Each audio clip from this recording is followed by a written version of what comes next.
Dans cette capsule, on regarde ensemble quelques trucs Power Query. J'espère que vous allez apprendre des choses. Si oui, inscrivez-les en commentaire, dites Hey, ça c'était vraiment super, ou si j'en ai oublié, écrivez-les, partagez ça avec nous. Alors, je suis dans Power Query, j'ai une requête quand même simple qui est là, c'est des données qui proviennent d'Excel et j'ai quand même plusieurs colonnes. OK? Euh, Première chose que je pourrais vous montrer, c'est j'ai une colonne de sélectionner. En faisant A, je viens sélectionner l'ensemble des colonnes, ce qui peut être pratique pour venir ici dans Transformer et faire détecter le type de données. C'est toujours plus rapide de le faire de cette façon-là. On arrive maintenant dans des trucs de bonne pratique, je dirais. C'est vraiment de dire, de sélectionner les colonnes que vous voulez conserver et de faire effacer les autres colonnes. Au lieu de venir dire effacer ces colonnes-là, on dit effacer les autres colonnes comme ça. S'il s'ajoute des colonnes dans votre fichier Excel, comme moi j'ai ici présentement, ben à ce moment-là, vous vous retrouverez pas dans votre requête avec des colonnes que vous n'avez pas besoin. Pour le prochain truc, dans le fond, ce que je voulais vous montrer, c'est que vous savez, dans les meilleures pratiques, ils nous disent de toujours séparer la date de l'heure. Ici, j'ai une colonne justement qui a date heure dedans. On pourrait aller dans Ajouter colonne, faire date, date uniquement, puis heure, heure uniquement. OK? Mais j'ai trouvé hier, en cherchant, en faisant des recherches pour vous trouver des trucs, qu'on peut aller dans Fractionner la colonne et par délimiteur ici, venir sélectionner l'espace parce qu'il y a un espace entre l'heure et la date et on fait OK là-dessus et automatiquement, il vient nous créer notre date et notre heure. Et il voit même, là, il a même détecté le type de données que c'était. Vous allez voir au fur et à mesure, on s'en va dans des trucs un petit peu plus cachés. Maintenant, je vais supprimer le type modifié qui a été ajouté automatiquement quand on a ajouté les deux colonnes pour vous montrer qu'on peut directement venir modifier les noms qui sont mis par défaut. Plutôt que de faire renommer les colonnes, ce qui vient ajouter une étape, je pourrais dire ici que c'est ma date mise à jour et mon heure comme ça, mise à jour. Je fais Enter là-dessus et automatiquement, c'est renommé et il est revenu ajouter la modification du type. Donc, au lieu d'avoir une étape supplémentaire pour renommer les colonnes, ça fait la même chose, on a renommé directement ici. Pour le prochain truc, on va aller dans l'éditeur avancé pour commencer. Je vais vous montrer un petit quelque chose. Ici, chaque nom d'étape, dans le fond, est entouré de guillemets. Il y a un dièse. Et ça, pourquoi? Ben parce qu'il y a un blanc dedans. Ça fait que ça permet de s'assurer que le blanc est pas considéré qu'il fait partie du nom. Si je viens ici, je peux faire renommer moi-même l'étape, donc renommer comme ça. Je pourrais aussi aller par propriété et renommer ici. Je vais faire renommer et enlever l'espace, OK? Et je peux faire la même chose partout, puis même tant qu'à renommer, il faut que ça soit quand même facilement lisible. Donc, je peux faire ça comme ça. Renommer, je vais faire fractionner, date, heure. OK? Et on fait ça pour l'ensemble. Et si on va ensuite dans Éditeur avancé, vous allez voir que ben, nos noms ont été simplifiés ici. Assurez-vous d'utiliser peut-être les lettres majuscules là, pour chacun des mots pour que ça soit facilement lisible. Autre truc à la même place, si je viens ici dans Propriétés, OK, vous voyez que j'ai une description. Donc, chaque étape peut avoir une description. C'est très important, surtout si vous faites beaucoup de développement, que vous voulez savoir qu'est-ce que vous faisiez, pourquoi vous l'aviez fait, ou si vous allez passer vos trucs à quelqu'un d'autre, de décrire qu'est-ce que ça fait. Donc, on pourrait écrire fractionner. Je vais réécrire la même chose parce que là, pour l'instant, c'est quand même assez simple.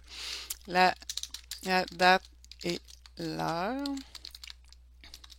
Comme ça, et je pourrais mettre abonnez-vous, tant qu'à y être. Je fais OK là-dessus, et vous voyez à côté du nom, on a un petit i qui s'affiche, et quand on le survole, la description s'affiche. Donc, quand vous revenez, que ça fait longtemps que vous n'avez pas travaillé dans vos trucs, ben, ça va vous aider, ça va vous permettre de mieux comprendre qu'est-ce qui se passe. En plus, si je vais dans Éditeur avancé, vous voyez ici, le commentaire s'est ajouté et je pourrais même en ajouter pour les autres directement ici. C'est quelque chose qu'on peut faire. Donc,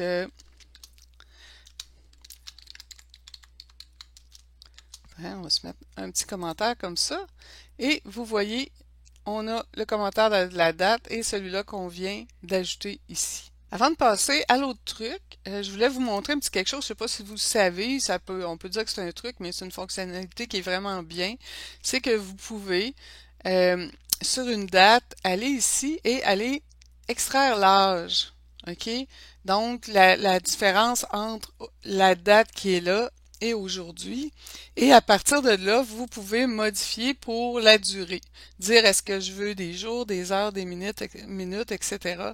Donc, c'est quand même bien là d'avoir cette fonctionnalité. Plutôt que de le faire soi-même, de tout calculer, ça va vraiment rapidement.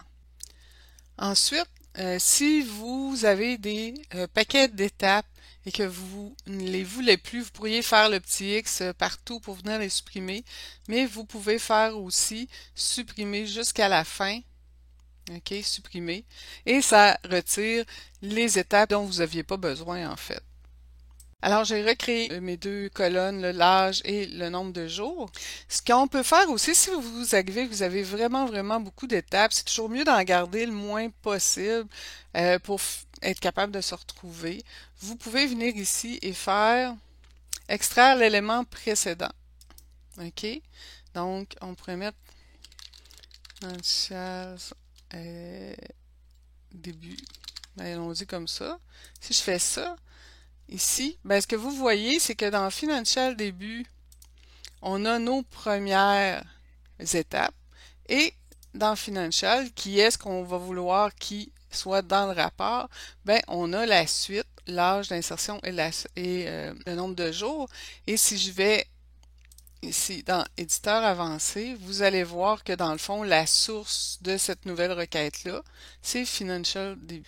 Si vous avez comme ça une requête qui pointe sur une autre, puis que la requête source ici, vous n'en avez pas besoin dans vos rapports là, pour faire des visuels, ben, vous devez venir désactiver le chargement ici. Ça va toujours fonctionner, mais la table au moins ne sera pas ramenée de l'autre côté, donc elle ne prendra pas de place si vous êtes en mode import. Si vous avez plusieurs colonnes, ça pourrait être bon aussi de savoir que vous pouvez, au lieu d'aller là, de vous tasser, d'essayer de trouver votre colonne en vous promenant comme ça, vous pouvez aller dans Choisir les colonnes, atteindre la colonne et simplement sélectionner la colonne que vous voulez atteindre et elle se sélectionne, donc vous pouvez ensuite travailler dessus. Aussi, si vous avez vraiment beaucoup de colonnes et que vous voudriez comme les avoir en ordre alphabétique, là, c'est possible de le faire. Encore une fois, vous allez dans Choisir colonne, vous gardez l'ensemble de vos colonnes, vous pouvez venir ici dire non, je ne les veux pas en ordre naturel, ça veut dire que l'ordre qu'il y avait déjà dans le fichier source, mais je les veux en ordre alphabétique pour pouvoir plus m'y retrouver. Vous faites OK là-dessus. Et vous voyez, dans le fond, il y a réorganisé les colonnes en ordre alphabétique. Si je veux créer une nouvelle table à partir de ma table et avoir seulement la colonne segment, normalement, on serait porté à venir ici faire référence, donc que la source c'est notre table financial, et après sélectionner ici et faire supprimer les autres colonnes. Après, ben, on pourrait dire venir supprimer les doublons ici. OK? On a créé notre table. Ce qu'on pourrait faire aussi, je vais supprimer ça. Au début, on commence de la même façon. On vient faire une référence. Mais ce que je vais faire, à la place de supprimer, je vais venir dans l'éditeur avancé et je vais venir ici changer Financial pour la sélection d'une colonne particulière dans Financial. Donc avec tab.select colonne et je fais OK là-dessus. Et j'ai pas l'étape là, que je m'étais ajoutée tantôt dans le fond qui venait supprimer des colonnes. Je fais simplement venir sélectionner segment et je fais la même chose ici. Je viens supprimer les doublons. OK, donc on vient faire un distinct sur cette source-là. Je pourrais aller ici à la place et supprimer directement dans ma même, dans le fond, la même ligne, je vais venir faire le distinct et j'aurais simplement une ligne qui ferait exactement la même chose.